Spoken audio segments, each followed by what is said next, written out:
1889 ವರ್ಷ ಸೆಪ್ಟೆಂಬರ್ ತಿಂಗಳ 3ನೇ ದಿನದಂದು ಪಂಜಾಬಿನ ರಾಂಪುರ ಎಂಬಲ್ಲಿ ಸಿಖ್ ಧರ್ಮಕ್ಕೆ ಸೇರಿದ ಒಂದು ಕುಟುಂಬದಲ್ಲಿ ಜನಿಸಿದವರೇ ಸಾಧು ಸುಂದರ್ ಸಿಂಗ್. ಈತನ ತಾಯಿಯು ತನ್ನ ಧರ್ಮ ಮಾರ್ಗದಲ್ಲಿ ಬಹಳ ಭಕ್ತಿಯುಳ್ಳವಳಾಗಿದ್ದು ತನ್ನ ಮಗನೂ ಸಹ ಅದೇ ಮಾರ್ಗದಲ್ಲಿ ಬೆಳೆದು ಜೀವಿಸಬೇಕೆಂಬುದಾಗಿ ತೀರ್ಮಾನ ಮಾಡಿದ್ದಳು. ಚಿಕ್ಕ ವಯಸ್ಸಿನಿಂದಲೇ ಸುಂದರನು ಹಿಂದೂ ಧರ್ಮದ ಪವಿತ್ರ ಗ್ರಂಥಗಳಲ್ಲಿ ಮುಖ್ಯವಾಗಿ ಭಗವದ್ಗೀತೆಯನ್ನು ಆಳವಾಗಿ ಓದಲು ಪ್ರಾರಂಭಿಸಿದನು. ಆಧ್ಯಾತ್ಮಿಕ ಜೀವಿತದಲ್ಲಿ ಆಳವಾದ ವೈರಾಗ್ಯ ಇದ್ದುದರಿಂದ ಮನೆಯಲ್ಲಿ ಎಲ್ಲರೂ ಮಲಗಿದ ಮೇಲೆ ಸಿಖ್ ಧರ್ಮಕ್ಕೆ ಸಂಬಂಧಪಟ್ಟಂಥ ಪುಸ್ತಕಗಳನ್ನು ಅಥವಾ ಹಿಂದೂ ಧರ್ಮಕ್ಕೆ ಸಂಬಂಧಪಟ್ಟಂಥ ಪುಸ್ತಕಗಳನ್ನು ಇಲ್ಲವೇ ಇಸ್ಲಾಂ ಧರ್ಮಕ್ಕೆ ಸಂಬಂಧಪಟ್ಟಂಥ ಪುಸ್ತಕಗಳನ್ನು ಓದುವುದು ಈತನ ಅಭ್ಯಾಸವಾಗಿತ್ತು. ಒಂದು ಗ್ರಾಮದ ಮಿಷನರಿ ಸ್ಕೂಲ್ನಲ್ಲಿ ಸುಂದರನು ಓದುತ್ತಿರುವಾಗ ಅಲ್ಲಿಯೇ ಮೊಟ್ಟ ಮೊದಲಿಗೆ ಕ್ರೈಸ್ತ ಧರ್ಮದೊಂದಿಗೆ ಸಂಪರ್ಕವು ಏರ್ಪಟ್ಟಿತು. ಒಂದು ಸಾರಿ ಸತ್ಯವೇದದಿಂದ ವಚನವನ್ನು ಓದಲು ಇವರಿಗೆ ಹೇಳಿದಾಗ ಅದನ್ನು ಬಹಿರಂಗವಾಗಿ ಈತನು ಅರಿದು ಬಿಸಾಡಿದನು. ಇದರ ಮೂಲಕ ಕ್ರೈಸ್ತ ಧರ್ಮವನ್ನು ಎದುರಿಸುವಂತಹ ಎಲ್ಲ ಜನರಿಗೆ ಈತನು ನಾಯಕನಾದನು. ನಂತರ ಆ ಶಾಲೆಯನ್ನು ಬಿಟ್ಟು ಬೇರೊಂದು ಗ್ರಾಮದಿಂದ ತುಂಬ ದೂರವಿರುವ ಸರ್ಕಾರಿ ಶಾಲೆಗೆ ಈತನು ಸೇರಿದನು. ಬೀದಿಗಳಲ್ಲಿ ರಸ್ತೆ ಬದಿಗಳಲ್ಲಿ ನಿಂತು ಪ್ರಸಂಗ ಮಾಡುವಂತಹ ಸೇವಕರುಗಳನ್ನು ಕಂಡಾಗಲೆಲ್ಲ ಅವರುಗಳ ಮೇಲೆ ಕೆಸರನ್ನೋ ಅಥವಾ ಕಲ್ಲನ್ನು ಬಿಸಾಡುವಂತೆ ಇತರನ್ನು ಪ್ರೇರೇಪಣೆ ಮಾಡುತ್ತಿದ್ದಂತಹ ಈತನು ಹೊಸ ಒಡಂಬಡಿಕೆಯನ್ನು ತೆಗೆದುಕೊಂಡು ಆಗಾಗ್ಗೆ ಅದರ ಪುಟಗಳನ್ನು ಒಂದೊಂದಾಗಿ ಹರಿದು ಬೆಂಕಿಯಲ್ಲಿ ಬಿಸಾಡುತ್ತಿದ್ದನು. ಹೀಗೆಯೇ ಸಾಗುತ್ತಿದ್ದಂತಹ ಈತನ ಜೀವಿತದಲ್ಲಿ ನಿಧಾನವಾಗಿ ಗೊಂದಲಗಳು ಗಲಿಬಿಲಿಗಳು ಬರಲು ಪ್ರಾರಂಭಿಸಿದವು.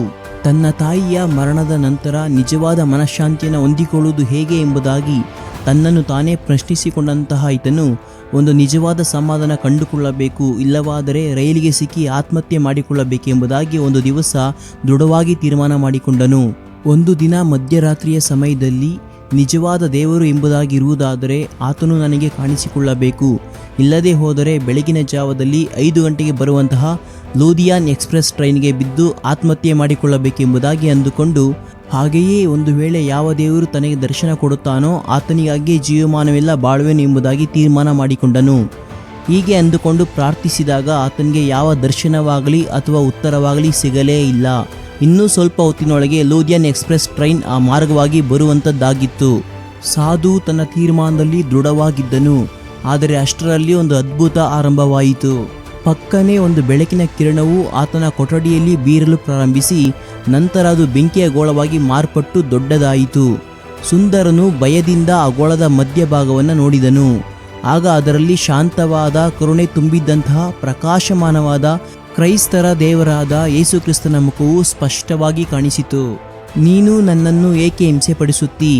ನಿನಗಾಗಿ ನಾನು ಸತ್ತಿನಲ್ಲ, ನಾನೇ ನಿನ್ನ ರಕ್ಷಕ ಎಂಬುದಾಗಿ ಹೇಳುವಂಥ ಯೇಸುವಿನ ಸ್ವರವು ಸ್ಪಷ್ಟವಾಗಿ ಕೇಳಿಸಿತು. ತನಗೆ ಸಿಕ್ಕಂತಹ ಈ ದರ್ಶನವು ಸುಂದರನ ಹೃದಯದಲ್ಲಿ ವರ್ಣಿಸಲಾಗದಂತಹ ಸಂತೋಷ, ಒಂದು ನವ ಚೈತನ್ಯವನ್ನು ಉಂಟು ಮಾಡಿತು. ಯಾವುದನ್ನು ಕಂಡುಕೊಳ್ಳಲು ಪರಿತಪಿಸಿದನೋ ಅದನ್ನು ಕಂಡುಕೊಂಡನು. ತನ್ನ ಆತ್ಮಿಕವಾದ ದಾಹ ತೀರಿತು. ಆತನ ಜೀವಿತ ಸಂಪೂರ್ಣವಾಗಿ ಮಾರ್ಪಟ್ಟಿತು. ಆಗ ಆತನು ತಕ್ಷಣವೇ ಓಡಿ ಹೋಗಿ ತಾನು ಯೇಸುವನ್ನು ಕಂಡುಕೊಂಡದ್ದಾಗಿಯೂ ಇನ್ನು ಮೇಲೆ ಆತನನ್ನೇ ಹಿಂಬಾಲಿಸುವೆನೆಂಬುದಾಗಿಯೂ ತನ್ನ ತಂದೆಯ ಬಳಿ ಹೇಳಿದನು.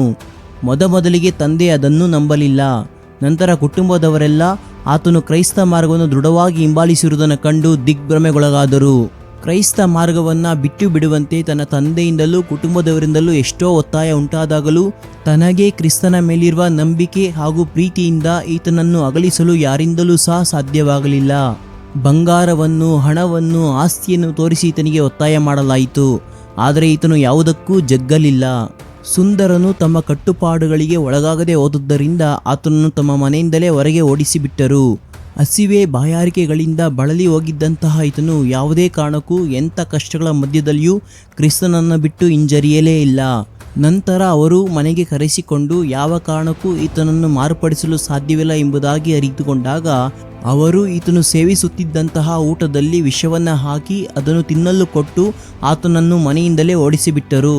ವಿಷ ಕಲಿಸಿದ್ದಂತಹ ಆಹಾರವನ್ನು ಸೇವಿಸಿ ರೈಲಿನಲ್ಲಿ ಪ್ರಯಾಣ ಮಾಡಿದಂತಹ ಈತನು ಲೂಧಿಯಾನ್ನಲ್ಲಿದ್ದಂತಹ ಒಬ್ಬ ಸೇವಕರ ಮನೆ ಮುಂದೆ ಬಂದಾಗ ಅಲ್ಲಿಯೇ ಪ್ರಜ್ಞೆ ತಪ್ಪಿ ಬಿದ್ದು ಬಿಟ್ಟನು. ಈತನನ್ನು ನಂತರ ಆಸ್ಪತ್ರೆಗೆ ದಾಖಲಿಸಲಾಯಿತು. ಈತನಿಗೆ ಚಿಕಿತ್ಸೆ ಕೊಟ್ಟಂತಹ ವೈದ್ಯರು ಈತನು ಬದುಕಿದ್ದು ಒಂದು ದೊಡ್ಡ ಪವಾಡ ಎಂಬುದಾಗಿ ಸಾಕ್ಷಿ ಹೇಳಿದರು.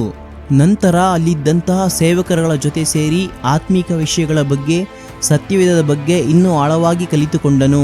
ತನ್ನ 16ನೇ ಹುಟ್ಟುಹಬ್ಬದ ದಿನದಂದು ಶಿಮ್ಲಾದಲ್ಲಿ ದೀಕ್ಷಾಸ್ನಾನ ತೆಗೆದುಕೊಂಡಂತಹ ಈತನು ತನ್ನನ್ನು ಪೂರ್ಣವಾಗಿ ಕ್ರಿಸ್ತನ ಸೇವೆಗೆ ಒಪ್ಪಿಸಿಕೊಟ್ಟನು. ಒಬ್ಬ ಕ್ರೈಸ್ತ ಸಾಧುವಂತೆ ತನ್ನನ್ನು ಮಾರ್ಪಡಿಸಿಕೊಂಡು ಬರೀ ಕಾಲಿನಲ್ಲಿ ನಡೆದು ಕೈಯಲ್ಲಿ ಸತ್ಯವಿದನ್ನು ಹಿಡಿದುಕೊಂಡು ಕ್ರಿಸ್ತನಿಗೋಸ್ಕರ ಯಾವ ಮನುಷ್ಯನಿಂದಲೂ ಯಾವ ಸಹಾಯವನ್ನು ಎದುರು ನೋಡದೆ ತಾನು ಒಬ್ಬಂಟಿಗನಾಗಿಯೇ ಹೊರಟು ನಿಂತನು. ಕ್ರಿಸ್ತನು ನನ್ನ ಮೇಲೆ ಇಟ್ಟಿರುವ ಪ್ರೀತಿಯ ನಿಮಿತ್ತವಾಗಿ ತನ್ನನ್ನೇ ನನಗಾಗಿ ಸಮರ್ಪಿಸಿದನು. ಹಾಗೆಯೇ ನಾನು ಸಹ ಆತನ ಮೇಲೆ ಇಟ್ಟಿರುವ ಪ್ರೀತಿಯ ನಿಮಿತ್ತವಾಗಿ ನನ್ನನ್ನೇ ಆತನಿಗಾಗಿ ಪೂರ್ಣವಾಗಿ ಸಮರ್ಪಿಸಿಕೊಳ್ಳುವೆನೆಂಬುದಾಗಿ ದೃಢವಾಗಿ ತೀರ್ಮಾನ ಮಾಡಿಕೊಂಡನು. ತಾನು ಪ್ರೀತಿಸಿದಂತಹ ಯೇಸುವಿಗೋಸ್ಕರ ಎಷ್ಟೋ ಸಾರಿ ಹಿಂಸೆ ಬಾಧೆಗಳನ್ನು ಸಹಿಸಿಕೊಳ್ಳಬೇಕಾಯಿತು. ಹಸಿವೆ ಬಾಯಾರಿಗಳಿಂದ ಎಷ್ಟೋ ಸಾರಿ ಕಷ್ಟಪಡಬೇಕಾಯಿತು. ಅನೇಕ ಸ್ಥಳಗಳಲ್ಲಿ ಜನರು ಇವರನ್ನು ಅಟ್ಟಾಡಿಸಿ ಹೊಡೆದು ಓಡಿಸಿದರು. ಮಳೆ ಗಾಳಿ ಚಳಿಗೆ ತನ್ನನ್ನು ಕಾಪಾಡಿಕೊಳ್ಳುವುದಕ್ಕೋಸ್ಕರ ಅನೇಕ ವೇಳೆ ಕಾಡುಗಳಲ್ಲಿರುವಂತಹ ಗವಿಗಳನ್ನು ಆಶ್ರಯ ಪಡೆಯುತ್ತಿದ್ದರು. ಹಿಮಾಲಯದ ಕಡಿದಾದ ಕಣಿವೆ ಮಾರ್ಗಗಳಲ್ಲಿ ಪ್ರಯಾಣಿಸುವುದು ಬಹಳ ಸವಾಲಾದ ವಿಷಯವಾಗಿದ್ದರೂ ಅವರು ಯಾವಾಗಲೂ ಬರೀ ಕಾಲಿನಲ್ಲಿಯೇ ಇಲ್ಲಿ ನಡೆದು ಹೋಗುತ್ತಿದ್ದರು. ಹೀಗೆ ಹೋಗುವಂತಹ ಸಮಯಗಳಲ್ಲಿ ಮುಳ್ಳುಗಳಿಂದಲೂ ಮಂಜುಗಡ್ಡೆಯ ನಿಮಿತ್ತದಿಂದಲೂ ಅವರ ಕಾಲುಗಳು ಚುಚ್ಚಲ್ಪಟ್ಟು ರಕ್ತ ಸೋರುತ್ತಲೇ ಇರುತ್ತಿತ್ತು. ಹಲವಾರು ಜನರಿಂದ ಹಿಂಸಿಸಲ್ಪಟ್ಟು ಬಾಧಿಸಲ್ಪಟ್ಟರೂ ತಾಳ್ಮೆಯಿಂದ ಅದನ್ನು ಸಹಿಸಿಕೊಂಡು ಸಂತೋಷದಲ್ಲೇ ಕೂಡಿದ್ದಂತಹ ಇವರ ಮುಖವನ್ನು ಕಂಡಂಥ ಅನೇಕರು ಕ್ರಿಸ್ತನ ಸುವಾರ್ತೆಯನ್ನು ಅಂಗೀಕರಿಸಿದರು. ಒಮ್ಮೆ ಒಂದು ಗ್ರಾಮಕ್ಕೆ ಹೋಗಿ ಒಂದು ಮರದ ಕೆಳಗೆ ಕೂತುಕೊಂಡು ಹಾಡುಗಳನ್ನು ಹಾಡಲು ಪ್ರಾರಂಭಿಸಿದರು. ಅದನ್ನು ಕೇಳಿ ಒಂದು ದೊಡ್ಡ ಜನರ ಗುಂಪೆ ಅಲ್ಲಿ ಸೇರಿ ಬಂದಿತು. ಆಗ ಅವರು ಯೇಸುವಿನ ಕುರಿತಾಗಿ ಮಾತಾಡಲು ಪ್ರಾರಂಭಿಸಿದೊಡನೆ ಅಲ್ಲಿ ಸೇರಿದ್ದವರು ಅವರ ಮೇಲೆ ಉಗ್ರ ಕೋಪವುಳ್ಳವರಾದರು.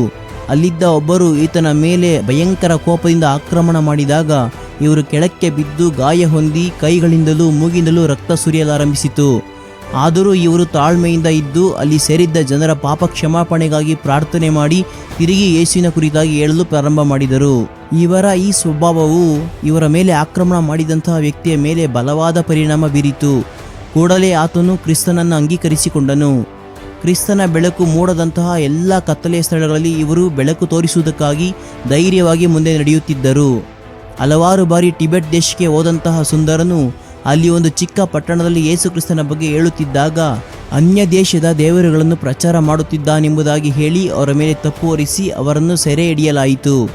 ನಂತರ ಅವರ ವಸ್ತ್ರಗಳನ್ನು ಕಳಚಿ ಒಂದು ನೀರಿಲ್ಲದ ಆಳವಾದ ಬಾವಿಗೆ ಅವರನ್ನು ತಳ್ಳಿ ಅದರ ಮೇಲ್ಭಾಗವನ್ನು ಕಬ್ಬಿಣದ ಬಾಗಿಲಿಂದ ಮುಚ್ಚಲಾಯಿತು. ಕೆಸರು ಮತ್ತು ಕೊಳೆತು ಹೋದ ಎಣೆಗಳ ರಾಶಿಯ ಮಧ್ಯದಲ್ಲಿ ಇವರು ಬೀಳಲ್ಪಟ್ಟು ಆ ದುರ್ವಾಸನೆಯ ಮಧ್ಯದಲ್ಲೂ ಕರ್ತನನ್ನು ನೋಡಿ ಪ್ರಾರ್ಥಿಸುತ್ತಲೇ ಇದ್ದರು. ಅಲ್ಲಿ ಇವರು ಕೈ ಇಟ್ಟಲ್ಲೆಲ್ಲ ಕೊಳೆತು ಬಿದ್ದ ಮಾಂಸವೇ ಸಿಕ್ಕುತ್ತಿತ್ತು. ಸರಿಯಾಗಿ 3ನೇ ದಿನದಲ್ಲಿ ಆ ಬಾವಿಯ ಮುಚ್ಚಳ ತೆರೆಯುವುದನ್ನು ಇವರು ಕಂಡರು. ಮೇಲಿಂದ ಹಗ್ಗವು ಎಸೆಯಲ್ಪಟ್ಟು ಇದನ್ನು ಹಿಡಿದುಕೋ ಎಂಬುದಾಗಿ ಹೇಳುವಂಥ ಒಂದು ಸ್ವರವನ್ನು ಕೇಳಿದರು. ಅವರು ತನಗೆ ಗುರುತು ಸಿಗಲಾರದ ವ್ಯಕ್ತಿಯಿಂದ ಹಗ್ಗದಿಂದ ಮೇಲಕ್ಕೆ ಎಳೆಯಲ್ಪಟ್ಟು ರಕ್ಷಿಸಲ್ಪಟ್ಟರು. ಕರ್ತನೇ ಈ ರೀತಿಯಾಗಿ ಬಂದು ತನಗೆ ಸಹಾಯ ಮಾಡಿದನು ಎಂಬುದಾಗಿ ಇವರು ನಂತರದಲ್ಲಿ ಅರಿತುಕೊಂಡು ಅಲ್ಲಿಯೇ ಮೊಣಕಾಲೂರಿ ಕರ್ತನಿಗೆ ಸ್ತೋತ್ರ ಸಲ್ಲಿಸಿದರು. ನಂತರ ಊಟ ಮಾಡಿ ಶರೀರದಲ್ಲಿ ಬಲ ಹೊಂದಿದ ಮೇಲೆ ರಕ್ಷಣೆ ಹೊಂದದೇ ಪರಿತಪ್ಪಿಸುತ್ತಿರುವಂತಹ ಆತ್ಮಗಳ ಬಳಿಗೆ ಮತ್ತೆ ಯೇಸುನ ಪ್ರಸಂಗಿಸಲು ಮುನ್ನಡೆದರು. ಅನೇಕರು ಕ್ರಿಸ್ತನನ್ನು ಅಂಗೀಕರಿಸಿಕೊಂಡರು.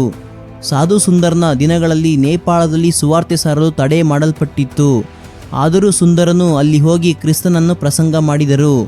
ಹಾಗೆಯೇ ಇವರು ಅಲ್ಲಿಯೂ ಸಹ ಸೆರೆ ಹಿಡಿಯಲ್ಪಟ್ಟು ಬಂಧಿಸಲ್ಪಡಬೇಕಾದ ಪರಿಸ್ಥಿತಿ ಉಂಟಾಯಿತು. ಸೆರೆಮನೆಯಲ್ಲಿಯೂ ಸಹ ಇವರು ತನ್ನ ಸೇವೆಯನ್ನು ಮುಂದುವರಿಸಿದರು. ಸೆರೆ ಇದ್ದಂತಹ ಬೇರೆ ಕೈದಿಗಳಿಗೆ ಕ್ರಿಸ್ತನ ಪ್ರೀತಿಯ ಕುರಿತಾಗಿ ಬೋಧನೆ ಮಾಡಿದರು. ಆಗ ಇವರನ್ನು ಭಯಂಕರವಾದ ಒಂದು ದನದ ಕೊಟ್ಟಿಗೆಯಲ್ಲಿ ಬಿಸಾಡಲಾಯಿತು. ಇವರ ವಸ್ತ್ರಗಳನ್ನು ಕಳಚಿ ಹಾಕಿ ಒಂದು ಕಂಬಕ್ಕೆ ಕಟ್ಟಿ ಇವರ ಮೇಲೆ ರಕ್ತ ಹೀರುವಂತಹ ಜಿಗಣೆಗಳನ್ನು ಬಿಟ್ಟರು. ಇವು ಅವರ ಮೈಯಲ್ಲಿದ್ದಂತಹ ರಕ್ತವನ್ನೆಲ್ಲ ಹೀರಿ ಕುಡಿದಾಗ ಇವರು ಬಹಳ ಬಲಹೀನವಾಗಿ ಕುಂದಿ ಹೋದರು. ಇಷ್ಟಾದರೂ ಆ ನೋವಿನಲ್ಲಿಯೂ ವೇದನೆಯಲ್ಲಿಯೂ ಕರ್ತನ ನೋಡಿ ಸ್ತುತಿಸುತ್ತಲೇ ಇದ್ದರು. ಇದನ್ನು ನೋಡಿದಂಥ ಆ ಅಧಿಕಾರಿಗಳು ಈತನಿಗೆ ಬುದ್ಧಿ ಭ್ರಮಣೆಯಾಗಿದೆ ಎಂಬುದಾಗಿ ಭಾವಿಸಿಕೊಂಡು ಇವರನ್ನು ಬಿಡುಗಡೆ ಮಾಡಿದರು. ರಕ್ತವಿಲ್ಲದೆ ಬಲಹೀನಗೊಂಡಂತಹ ಆ ಪರಿಸ್ಥಿತಿಯಲ್ಲಿಯೂ ಇವರು ಅದನ್ನು ಲೆಕ್ಕಕ್ಕೆ ತೆಗೆದುಕೊಳ್ಳದೆ ಅಲ್ಲಿಯೇ ಪಕ್ಕದ ಗ್ರಾಮಕ್ಕೆ ಹೋಗಿ ತಿರುಗಿ ಸುವಾರ್ತೆಯನ್ನು ಸಾರಿದರು. ನನ್ನ ರಕ್ಷಕನಾದ ಯೇಸು ಕ್ರಿಸ್ತನಿಗಾಗಿ ನಾನು ಹಿಂಸೆ ಅನುಭವಿಸುವುದು ಅದು ನನಗೆ ದೊಡ್ಡ ಕಿರೀಟವೆಂಬುದಾಗಿ ತಾನು ಬಾಧೆ ಪಡುವಂತಹ ಎಲ್ಲ ಸಮಯಗಳಲ್ಲಿ ಸುಂದರ್ ಹೇಳುತ್ತಿದ್ದರು. ನಂತರ ಸಾಧು ಸುಂದರ್ ಸಿಂಗ್ ಕ್ರಿಸ್ತನಿಗಾಗಿ ಪಟ್ಟಂತಹ ಶ್ರಮೆಗಳು ಹಿಂಸೆಗಳು ಹೊರ ಜಗತ್ತಿಗೆ ಕಂಡುಬಂದವು. ಭಾರತ ದೇಶದಲ್ಲಿ ಈ ರೀತಿಯಾದ ಉತ್ತಮ ಸೇವಕನಿದ್ದಾನೆ ಎಂಬಂಥ ಸುದ್ದಿಯು ವಿದೇಶಗಳೆಲ್ಲ ಹಬ್ಬಿಕೊಂಡಿತು. ಆಗ ಅನೇಕ ಸ್ಥಳಗಳಿಗೆ ಇವರು ಸುವಾರ್ತೆ ಸಾರಲು ಪ್ರಸಂಗ ಮಾಡಲು ಆಹ್ವಾನಿಸಲ್ಪಟ್ಟರು. ಒಬ್ಬನು ತನ್ನನ್ನು ನಿರಾಕರಿಸಿ ಕ್ರಿಸ್ತನಿಗಾಗಿ ತನ್ನ ಶಿಲುಬೆಯನ್ನು ಹೊತ್ತುಕೊಂಡು ಆತನನ್ನೇ ಹಿಂಬಾಲಿಸಬೇಕೆಂಬುದೇ ಇವರ ಎಲ್ಲ ಸಂದೇಶದ ಮುಖ್ಯಾಂಶವಾಗಿತ್ತು. ಎಲ್ಲಿಗೆ ಹೋದರೂ ಇವರು ಇದನ್ನೇ ಹೆಚ್ಚಾಗಿ ಪ್ರಸಂಗಿಸುತ್ತಿದ್ದರು. ಈ ರೀತಿಯಾದ ಸಂದೇಶವು ಅನೇಕರನ್ನು ಕ್ರಿಸ್ತನಿಗಾಗಿ ವೈರಾಗ್ಯವಾಗಿ ಎದ್ದು ನಿಲ್ಲುವಂತೆ ಪ್ರೇರೇಪಿಸಿತು. ಮಯನ್ಮಾರ್, ಚೀನಾ, ಜಪಾನ್, ಏಷ್ಯಾ ದೇಶಗಳಲ್ಲೂ, ಇಂಗ್ಲೆಂಡ್, ಅಮೆರಿಕ, ಆಸ್ಟ್ರೇಲಿಯಾ ಹಾಗೂ ಯುರೋಪಿನ ಅನೇಕ ಭಾಗಗಳಲ್ಲಿ ಸುವಾರ್ತೆಯನ್ನು ಇವರು ಪ್ರಸಂಗಿಸಿದರು. ಪ್ರಯಾಣದಲ್ಲಿನ ಅಪಾಯವನ್ನು, ಅಲ್ಲಿ ಸಂಭವಿಸಬಹುದಾದ ಆಪತ್ತುಗಳನ್ನು ಚೆನ್ನಾಗಿ ಅರಿತಿದ್ದರೂ ನಾನು ತಿರುಗಿ ಟಿಬೆಟ್ನ ಕಡೆಗೆ ಪ್ರಯಾಣ ಬೆಳೆಸುತ್ತೇನೆ, ಯಾಕೆಂದರೆ ನಾನು ನನ್ನ ಕರ್ತವ್ಯವನ್ನು ಪೂರ್ಣಗೊಳಿಸಲೇಬೇಕೆಂಬುದಾಗಿ 1929ನೇ ವರ್ಷ ಏಪ್ರಿಲ್ ತಿಂಗಳ 18ನೇ ದಿನ ತನ್ನ ಸ್ನೇಹಿತರಿಗೆ ಪತ್ರದಲ್ಲಿ ಬರೆದಿದ್ದರು. ಅವರು ತಿರುಗಿ ಬರಬೇಕಾದ ದಿನವು ಮುಗಿದು ಹೋಯಿತು, ಆದರೆ ಇಂದಿಗೂ ಅವರು ತಿರುಗಿ ಬರಲೇ ಇಲ್ಲ. ಅವರು ತಮ್ಮ ಪ್ರಯಾಣದಲ್ಲಿ ಮರಣಿಸಿರಬಹುದು, ಇಲ್ಲವೇ ರಕ್ತಸಾಕ್ಷಿಯಾಗಿ ಸತ್ತಿರಬಹುದು ಎಂಬುದು ಅನೇಕರ ಅಭಿಪ್ರಾಯ. ಯಾವುದು ಹೇಗಾದರೂ ಸಾಧು ಸುಂದರ್ ಸಿಂಗ್ ತನ್ನ ಜೀವಮಾನವೆಲ್ಲ ಉಸಿರಿರುವವರೆಗೂ ಯೇಸುವಿಗಾಗಿ ಓಡಿಕೊಂಡೇ ಇದ್ದರು. ಸುಖಭೋಗವಾಗಿ ಬಾಳುವುದೇ ಕ್ರಿಸ್ತಿಯ ಜೀವಿತ ಎಂಬುದಾಗಿಯೂ ಕ್ರಿಸ್ತನ ಸೇವೆ ಎಂಬುದಾಗಿಯೂ ಅಂದುಕೊಂಡಿರುವಂತಹ ಇಂದಿನ ಕ್ರೈಸ್ತ ವಿಶ್ವಾಸಿ ಹಾಗೂ ಸೇವಕರುಗಳ ಮಧ್ಯದಲ್ಲಿ ಇಲ್ಲ, ಶಿಲುಬೆಯನ್ನು ಕಡೆಯವರೆಗೂ ಹೊರುವುದೇ ನಿಜವಾದ ಕ್ರಿಸ್ತಿಯ ಜೀವಿತ ಎಂಬುದನ್ನು ತನ್ನ ಬಾಳಿನಲ್ಲಿ ನಿರೂಪಿಸಿ ತೋರಿಸಿಕೊಟ್ಟರು ಸಾಧು ಸುಂದರ್ ಸಿಂಗ್. ಕ್ರಿಸ್ತನ ಮುದ್ರೆಗಳನ್ನು ತನ್ನ ಶರೀರದಲ್ಲಿ ಧರಿಸಿಕೊಂಡು ಜೀವಮಾನವೆಲ್ಲ ಆತನಿಗಾಗಿ ಓಡಿದಂತಹ ಇವರ ಜೀವಿತ ಇಂದು ಅನೇಕರು ಹಿಂಬಾಲಿಸಲೇಬೇಕಾದಂತಹ ಒಂದು ಮಾದರಿ ಹಾಗೂ ಸಾಕ್ಷಿಯ ಜೀವಿತವಾಗಿದೆ. ಇವರುಗಳ ಹಾಗೆ ನಾವು ಸಹ ಸ್ವಾರ್ಥ ತೊರೆದು ಲೋಕ ಮರೆತು ಕ್ರಿಸ್ತನ ಹೆಜ್ಜೆ ಜಾಡಿನಲ್ಲಿ ನಡೆಯುವವರಾಗಿರೋಣ. ಕರ್ತನು ನಿಮ್ಮೊಂದಿಗಿರಲಿ. ಆಮೇನ್.